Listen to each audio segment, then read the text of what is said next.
Hello, everyone, and welcome to this segment of Dissecting Shakespeare.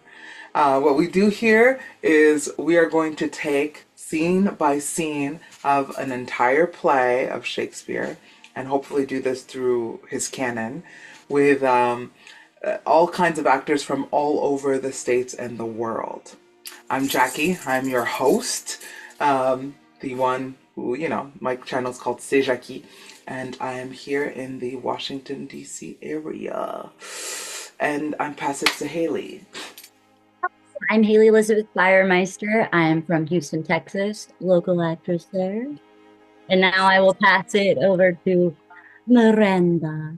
Hello, I'm Miranda Hanish, and I'm in Las Vegas, Nevada, and I'm a Shakespeare enthusiast. I'm joining in. And an actor now, and an actor. Actually now.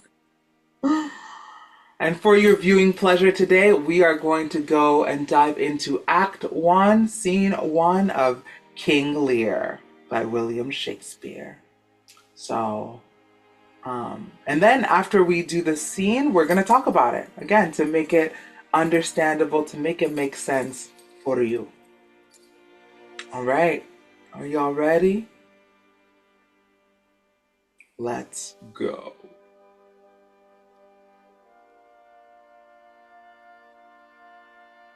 Act 1, Scene 1, King Lear's Palace. I thought the king had more affected the Duke of Albany than Cornwall. It did always seem so to us, but now in the division of the kingdom it appears not which of the dukes he values most, for equalities are so weighed that curiosity in neither can make choice of either's moiety. Is not this your son, my lord? Well, his breeding, sir, hath been at my charge. I've often blushed to acknowledge him, now that I am brazed to it. I cannot conceive you. Well, sir, this young fellow's mother could, whereupon she grew round-wombed, and had indeed, sir, a son for her cradle, ere she had a husband for her bed. Do you smell a fault? I cannot wish the fault undone. The issue of it is being so proper. But I have, sir, a son by order of law, and some year elder than this, who is no yet dearer in my account, though this knave came somewhat saucily into the world before he was sent for. Was his mother fair? There was good sport at his making, and the whore's son must be acknowledged, eh? Do you know this, noble gentleman, Edmund? No, my lord. My lord of Kent, remember him hereafter as my honorable friend. My services to your lordship. I must love you and sue to know you better. Sir, I shall surely study deserving.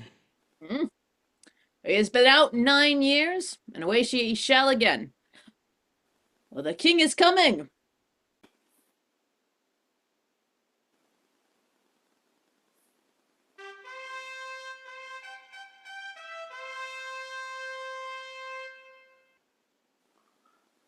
Enter King Lear, Cornwall, Albany, Goneril, Regan, Cordelia, and attendants.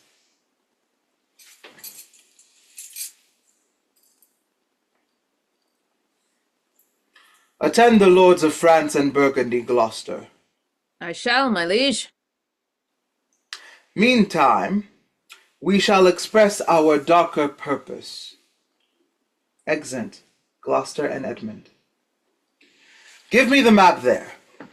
Know that we have divided in 3 our kingdom, and 'tis our fast intent to shake all cares and business from our age, conferring them on younger strengths, while we, unburthened, crawl toward death. Our son of Cornwall, and you, our no less loving son of Albany, we have this hour a constant will to publish our daughter's several dowers, that future strife may be prevented now. The princes, France and Burgundy, great rivals in our youngest daughter's love, long in our court have made their amorous sojourn, and here are to be answered. Tell me, my daughters, since now we will divest us both of rule, interest of territory, cares of state, which of you shall we say doth love us most?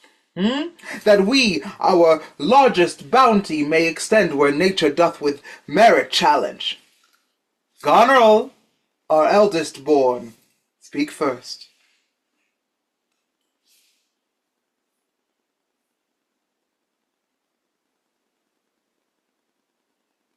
I love you, sir. More than words can wield the matter. Dearer than eyesight, space, and liberty. Beyond what can be valued rich or rare, no less than life, with grace, health, beauty, honor. As much as child e'er loved or father found, a love that makes breath poor and speech unable, beyond all manner of so much. I love you. Oh, Cordelia, do. Love, be silent. Of all these bounds, even from this line to this, with shadowy forests, and with champaigns riched, with plenteous rivers and wide-skirted meads, we make thee, lady, to thine and Albany's issue, be this perpetual. What says our second daughter, our dearest Regan, wife to Cornwall? Speak! Sir, I am made of the self-same metal that my sister is, and prize me at her worth. In my true heart, I find she names my very deed of love, only she comes too short. That I profess myself an enemy to all other joys, which the most precious square of sense possesses, and find I am alone felicitate in your dear highness love. Oh, Cordelia.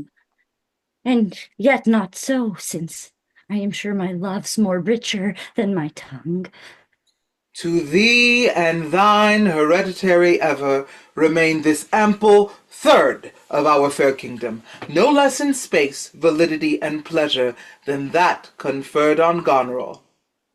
Now, our joy, although the last, not least, to whose young love the vines of France and milk of Burgundy strive to be interest, what can you say to draw a third more opulent than your sisters? Speak. Nothing, my lord. Nothing? Nothing. Nothing will come of nothing. Speak again. Unhappy I am. That I am. I cannot heave my heart into my mouth. I love your majesty, according to my bond. No more, no less. How? How, Cordelia? Mend your speech a little, lest it may mar your fortunes. Good, my lord. You have begot me, bred me, loved me. I return those duties back as are right fit. Obey you, love you, and most honor you. Why have my sisters husbands if they say they love you all? Haply, when I shall wed, that lord whose hands must take my plight shall carry half of my love with him, half my care and half my duty. Sure, I shall never marry like my sisters. Love my father, all. But goes thy heart with this? Aye, good, my lord. So young and so untender. So young, my lord. And true. Let it be so. Thy truth, then, be thy dower. For by the sacred radiance of the sun, the mysteries of Hecate and the night, by all the operation of the orbs, from whom we do exist and cease to be, here I disclaim all my paternal care, propinquity and property of blood, and as a stranger to my heart and me, hold thee from this forever The barbarous Scythian, or he that makes his generation messes to gorge his appetite, shall to my bosom be as well neighboured, pitied, and relieved as thou, my sometime daughter. Good, my liege. Peace, Kent! Come not between the dragon and his wrath. I loved her most, and thought to set my rest on her kind nursery. Hence, and avoid my sight. So be my grave, my peace, as here I give her father's heart from her. Call France! Who stirs? Call Burgundy! Cornwall and Albany, with my 2 daughters' dowers, digest this third. Let pride, which she calls plainness, marry her. I do invest you jointly with my power, preeminence, and all the large effects that troop with majesty. Ourself with by monthly course with reservation of 100 knights, by you to be sustained, shall our abode make with you by due turns. Only we still retain the name, and all the additions to a king. The sway, revenue, execution of the rest, beloved sons, be yours, which to confirm this coronet part betwixt you. King Lear giving the crown. Royal Lear, whom I have ever honored as my king, loved as my father, as my master followed, as my great patron thought on in my prayers. The bow is bent and drawn, make from the shaft. Let it fall, rather, though the fork invade the region of my heart. Be Kent unmannerly when Lear is mad. What wilt thou do, old man? Think'st thou that duty shall have dread to speak when power to flattery bows? To plainness, honor's bound when majesty stoops to folly. Reverse thy doom, and in thy best consideration, check this hideous rashness. Answer my life in judgment, in my judgment. Thy youngest daughter does not love thee least, nor are those empty-hearted whose low sound reverbs no hollow. Kent, on thy life no more. My life I never held but as a pawn to wage against thy enemies, nor fear to lose it. Thy safety being the motive. Out of my sight! See better, Lear, and let me still remain the true blink of thine eye. Now, by Apollo! Oh, by Apollo, thou swear'st thy gods in vain. O vassal, miscreant! Dear King sir, Lear, laying his hand forbear. on his sword. Forbear, sir, dear sir. Kill thy physician and fee bestow upon thy foul disease. Revoke thy gift, or whilst I can vent clamour from my throat, I'll tell thee thou thought'st evil. Hear me, recreant. On thine allegiance hear me. Since thou hast sought to make us break our vow, which we durst never yet, and with strained pride to come between our sentence and our power, which nor our nature nor our place can bear, our potency made good, take thy reward. 5 days we do allot thee for provision, to shield thee from diseases of the world, and on the 6th to turn thy hated back upon our kingdom. If on the 10th day following, thy banished trunk be found in our dominions, the moment is thy death. Away! By Jupiter, this shall not be revoked. Be well, king. Sit thus thou wilt appear. Freedom lives hence, and banishment is here. That gods to their dear shelter take thee, maid. That justly think'st, and hast most rightly said. And your large speeches may your deeds approve. That good effects may spring from words of love. Thus Kent, O princes, bid you all adieu. He'll shape his old course in a country new. Re-enter Gloucester with King of France, Burgundy, and attendants.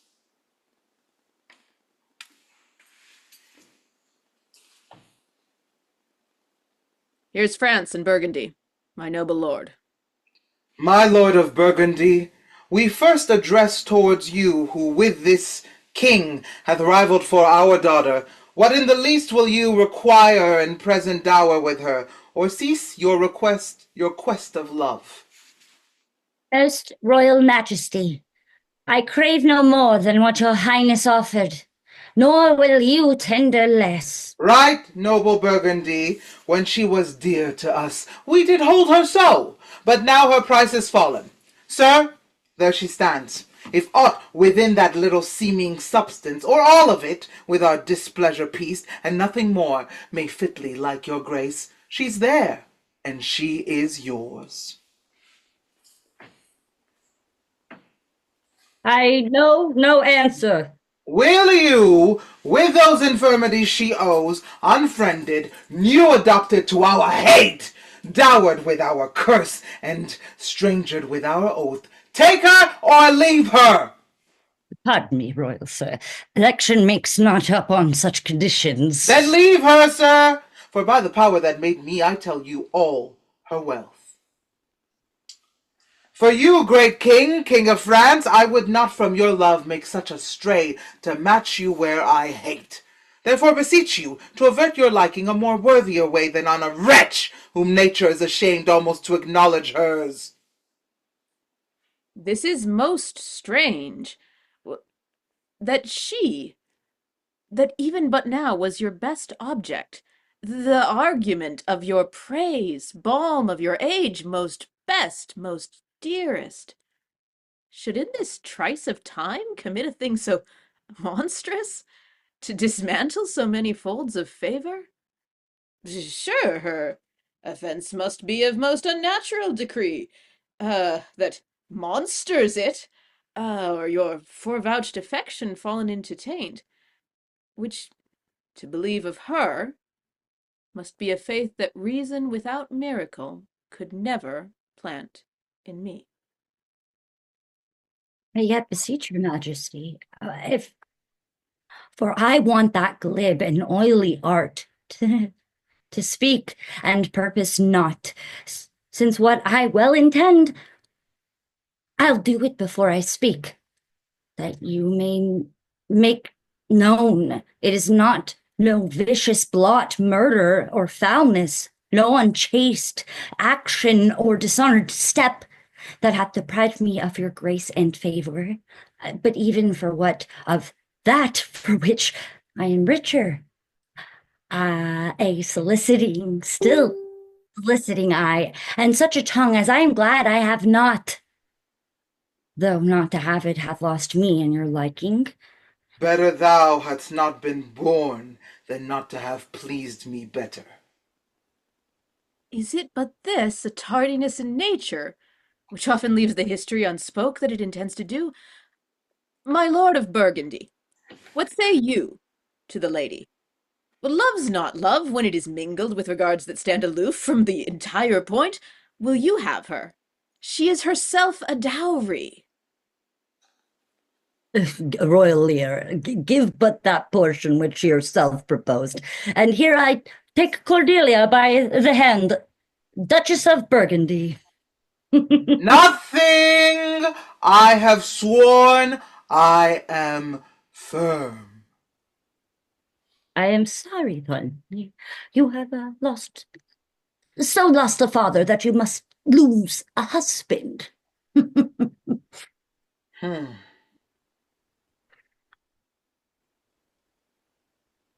Peace be with Burgundy. Since that respects of fortune are his love, I shall not be his wife. Fairest Cordelia, that art most rich being poor, most choice forsaken, and most loved despised, thee and thy virtues here I seize upon. Be it lawful, I take up what's cast away.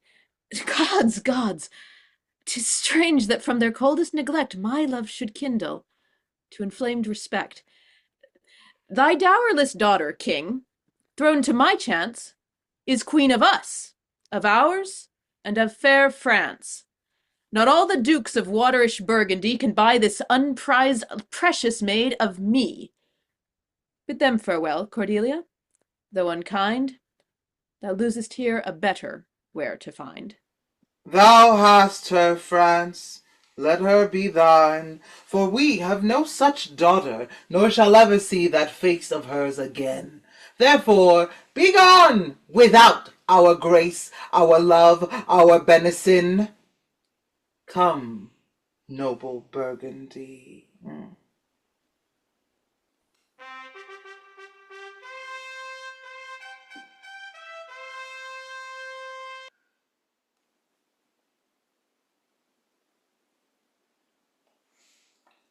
Exeunt all but King of France, Goneril, Regan, and Cordelia. Bid farewell to your sisters.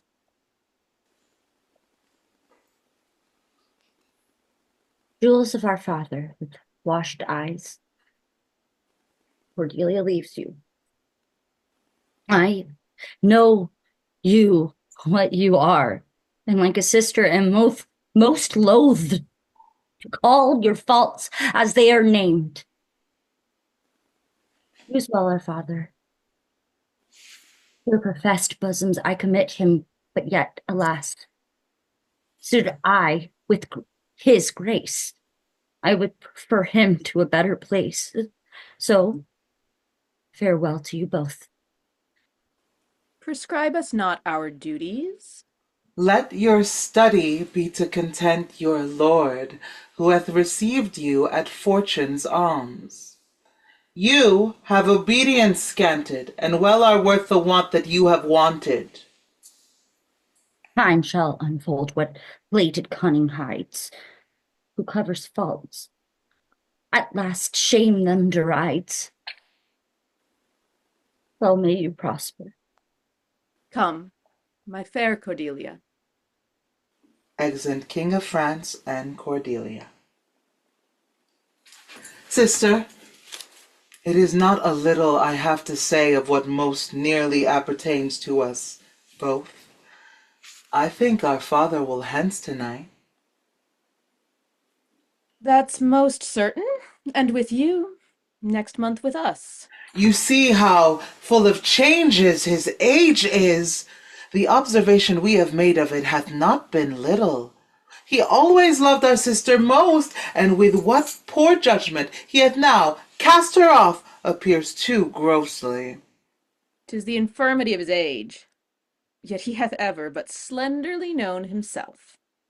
The best and soundest of his time hath been but rash. Then must we look to receive from his age not alone the imperfections of long and graft condition, but therewithal the unruly waywardness that infirm and choleric years bring with them. Such unconstant starts are we like to have from him, as this of Kent's banishment. There is further compliment of leave-taking between France and him. Pray you, let's hit together. If our father carry authority with such dispositions as he bears, this last surrender of his will but offend us. We shall think further on it. We must do something, and in the heat. Okay. All right. Right. We've done the first episode, Act 1, Scene 1 of King Lear. And now we're going to talk about it. We're going to dissect it and really get into the nitty-gritty of what happened in this scene, in Act 1, Scene 1 of King Lear. And we're going to start from the very top. Very top, you're introduced to Kent, Gloucester, and Edmund. And they're talking about what's happening with Lear, because Lear is getting old. He is thinking about, stepping down and giving his kingdom to, he has three daughters, to his three, to his children, and they're trying to think like who's gonna get the biggest part, who's gonna be the new like head honcho, right? Um, and Ken thinks that he prefers the Duke of Albany over Cornwall. And then Gloucester also introduces his illegitimate son, meaning he had an affair with another woman and had a child who wasn't his wife, and that child is called Edmund, and he's Yeah. now working with him. We don't know why or how. We don't know much about them yet. I think it's really interesting, right? Because we've Uh-huh. got these sort of two old men, right? Like Uh-huh. Gloucester and Lear, and then the one with the two sons and the other one with the three daughters. So we've Yeah. got these sort of two like the boys and the girls in the Yeah. families. And the question is like, okay, what can we find out about the boys? Who should inherit? Who's a good son and who's a bad son? Who's a Mm. good daughter and who's a bad daughter? And how do you know, right? Yep. These Mhm. these In fact, I these think men, yeah, they don't necessarily know. Regan is married to, he's the wife, she's the wife of Cornwall, and Mhm. Goneril is the wife of Burgundy. Of not Burgundy, of Albany, Of Duke of Albany. Albany. Yeah. Albany, yes. Goneril with Albany, and it's very interesting, yes. Yes. And two men are vying for Cordelia, the Burgundy, Duke of Burgundy, and the King of France. There we go. Yes. Yeah. So So he's doing And marriages for Cordelia and whoever get marries her, and it's a lot in one scene.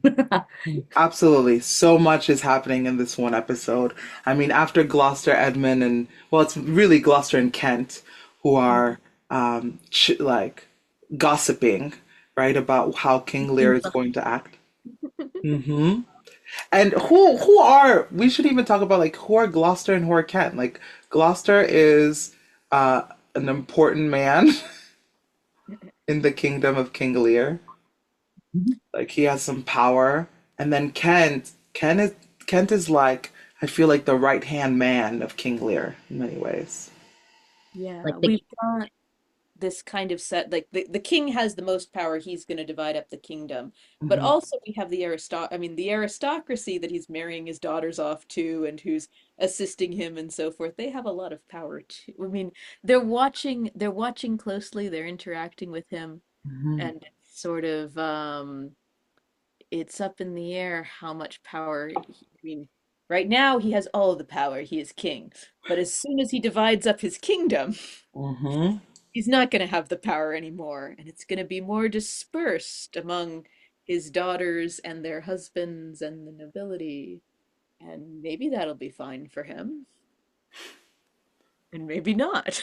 that's Maybe not. I think that's what's brilliant about this being the first scene. It's almost like a tree, a family tree, and it could go any which way post this scene. Yeah, it could, you know what I mean? Not a, I think there's a more mathematical term for that graph, but yeah. No, no, So definitely. you I don't, like the family tree And illustration. yeah, like it's branching off. Like, Hmm. Yeah. okay, here's uh here's the three daughters. I think it's also interesting, like as we were going through this, right? Hmm. Um, as King Lear starts explaining his darker purpose, and how he's dividing up the kingdom, right? Hmm. Like, the the audience, all of us who are watching, right? You're sort of like we're of one mind with everybody else who's watching too, right? Right. Gloucester doesn't know what's going to happen. Kent doesn't know what's going to happen. The daughters, well, I don't know if Cordelia cares, but the other daughters anyway are eagerly I think waiting. she does at I think, first, at yeah, least. mm, Based off of how yeah, she replies, that's true. because when King Lear comes and says, "Okay, we're going to divide the kingdom. Let's go. Okay, we're first. I want to know how much you love me." And he asks his oldest daughter, Goneril, to go, and Goneril, of course, is like, "Oh, there are no words, my my But dad, my so father." much. Yeah. I love you so, so, so, so, so much. And he's like, oh, great, beautiful. And Cordelia says, man, what should I do? And she's like, I'm just gonna love, I'm gonna exude love and be silent and not say a thing, right? So she is already thinking about like, how can I show him I love him? She Mm, is, wanting to show him how much, Yeah. and I so wonder then if he, Mhm. I also like at all. Like, what if she like that's just an interesting thinking of Cordelia. Like, what Yeah, if that because I feel like it's a very specific human being that goes, I don't want to marry, like ever. And she's so young that she might not know that about herself yet, right? But I think that's just interesting to throw out there. And also, so I had like an interesting time doing the ending monologue towards the sisters near wait, the we're not there yet. Let's go in sequential order. So we got Regan who comes and he asks the same question about her love for him and King Lear, and she says, "I love you lots." And so he's like, "Great, you're gonna get a great big portion of the kingdom." And then he asks Cordelia, and King Lear is actually like he says, the last but not the least. So it's obvious he's got a lot of love for Cordelia. He does. He's like, you will get an ample third of our fair kingdom, right? Like, it doesn't matter. Like, I know you haven't chosen yet your husband. I don't care. Like, just tell me how much you love me. And she's like, no, but I don't have anything to say. And she's not saying that she, doesn't love him. And she even says, I love your majesty according to my bond, nor more Mm. nor less. And I feel like it's saying like actions speak louder than words, Yeah. right? She's like, you know my actions. You know how much I love you. I've shown you how much I love you. Yeah.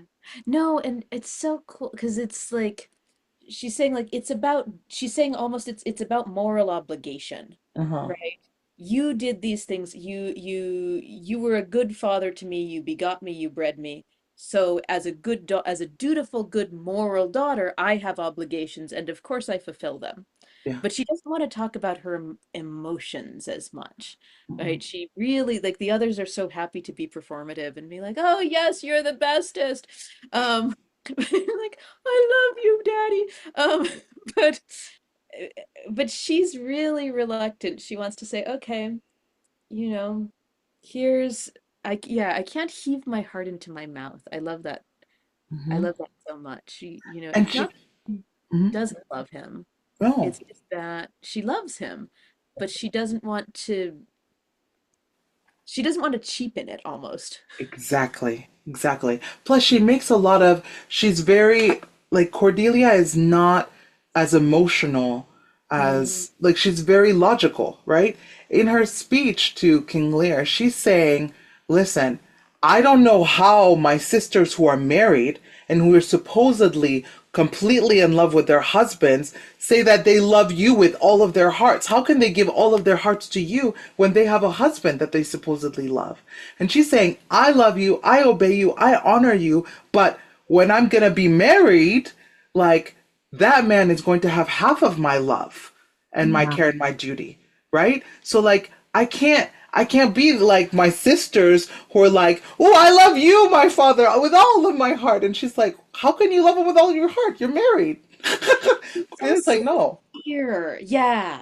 After you say that, Jackie, it made me think of nuns and how like they give their lives to the covenant and like they give themselves to God. Yeah. Like I wonder if she's like a sort of a theme of a nun, like of that sort of idea. Oh my gosh, I never thought about that. But you know what I mean? Like she's so innocent and like probably he protected her from possibly I don't know if there was sexual stuff going on, but all those HBO shows make it seem like there is, right? And maybe she was protected from all of that, and she really is like the personification of pure innocence and devotion. Because No, she's just honest is what she is. It has Honest. nothing to do with sexuality. It's just she's saying she's practical. She's like, right now that I'm your daughter, you've got all my love. But the moment I get married, you can't have all my love because I love my husband. half of my love is going to be to him and half of my love is going to be to you, is what she's saying.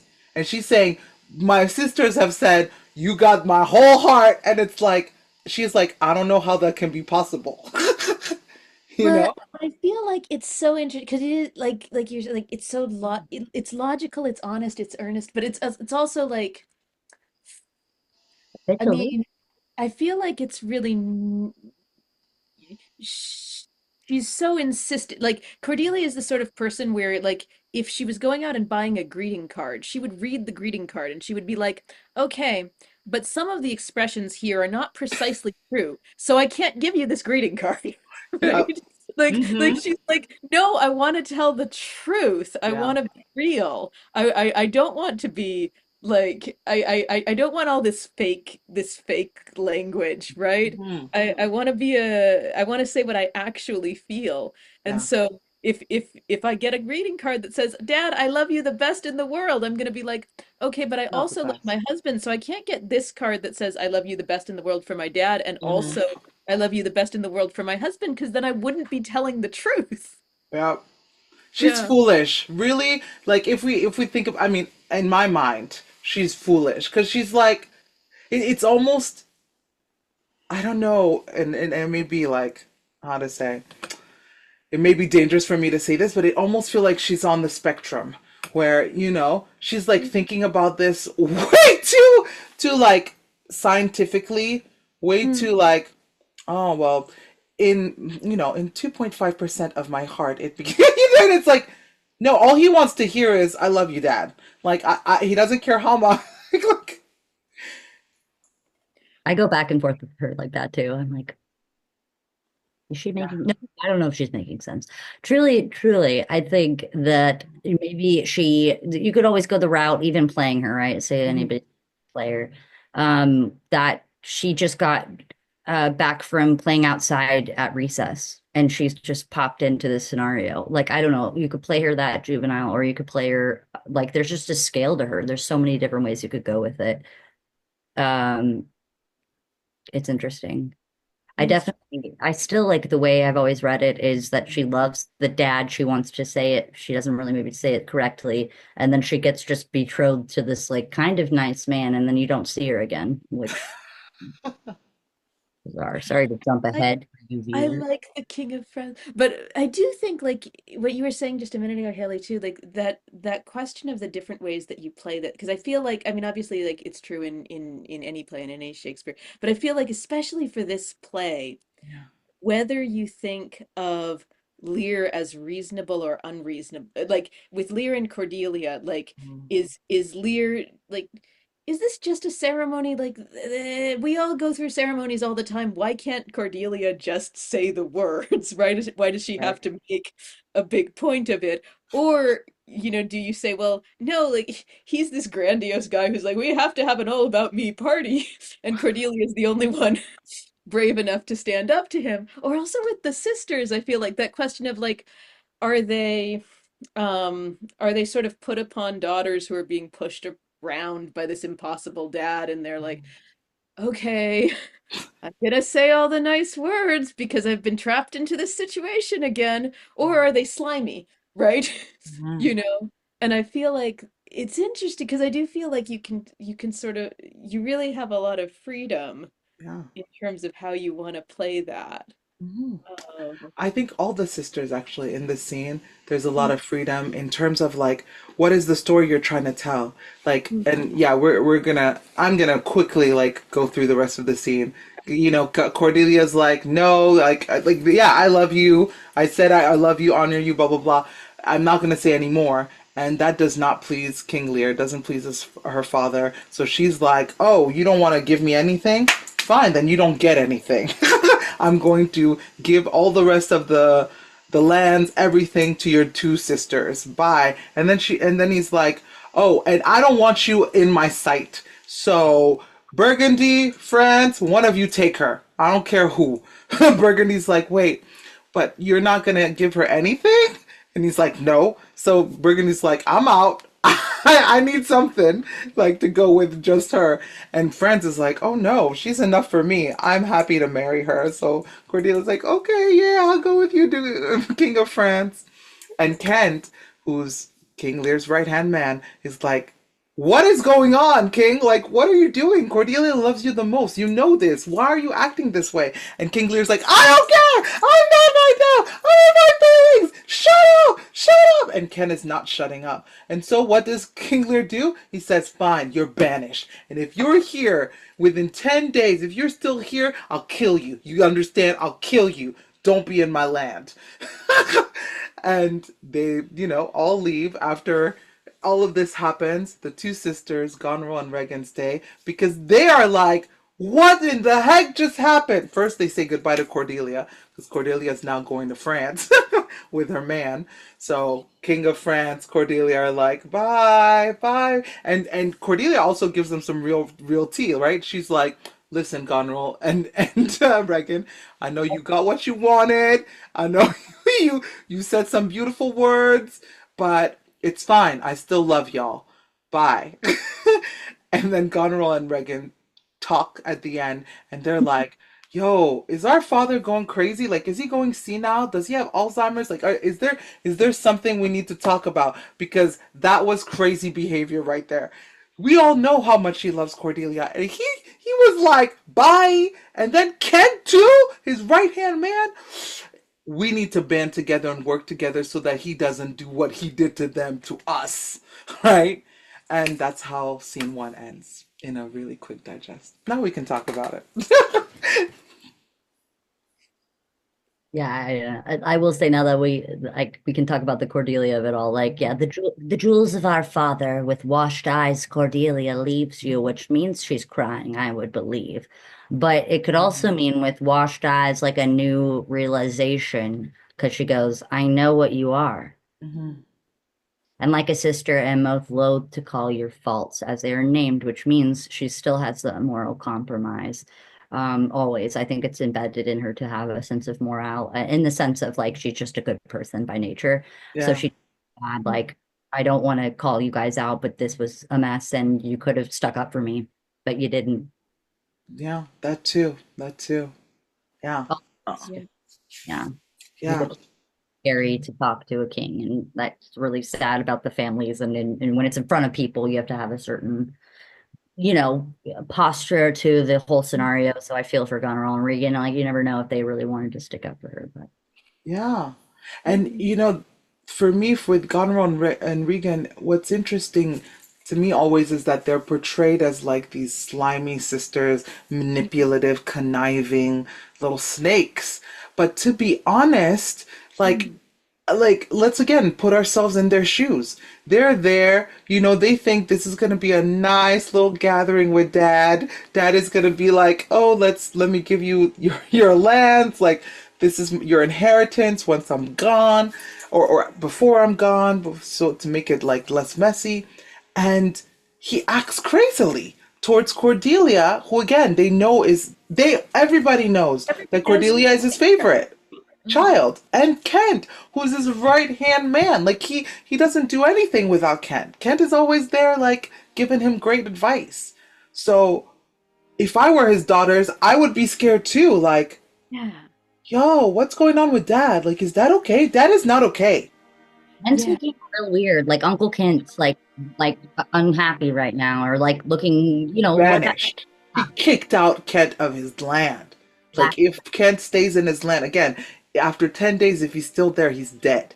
The king said. I never thought about how close they probably were with Kent, like throughout their whole lives too. So to Yeah. see Kent saying sound just being silly. Oh, Mm. especially No. yeah, but all the sisters, yeah. Yeah. No, and even though they don't seem super close with Cordelia, but of course, like also they've got to be feeling if he can reject her, Mm. knows what's going to happen with us when he's going to be right in their homes now, right? Yeah. He's going to be with me and then with you, and now they're planning for it. It's like, okay, we're going to be hosting him now. I think it's also interesting, like we have Reagan saying, like, "'Tis the infirmity of his age, Mm, yet he hath ever but slenderly known himself, right? So on the one hand, okay, she's saying, well, what's going on? Well, partly it's he's getting old, yeah. right? So his age is driving him kind of mad. That's why he's behaving so inconstantly. That's why he seems so out of his mind. And yet also he has always slenderly known himself, which is Yep. vague, but it certainly sounds like this isn't the first gripe they've ever had with him, right? Nope. She's No. saying, yeah, I mean, it's because he's old, but his age is bringing out something that we Mhm. already saw.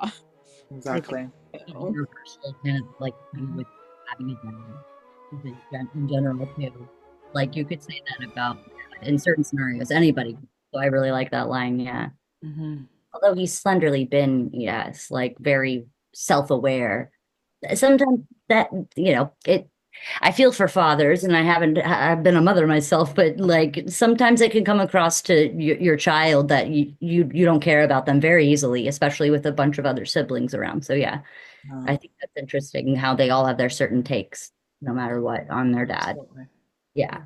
Yeah. And I would love to see that interpretation of the daughters to be of more like, you know, not again, not bratty or conniving or manipulative. Maybe a little bit of that, but also a lot of like fear and like we gotta think smart, smart right now, and Yeah. like not put ourselves in the ire and the wrath of our father, Mm. because that's not helpful to us. It's not helpful to our husbands. Like we don't There, want, yeah.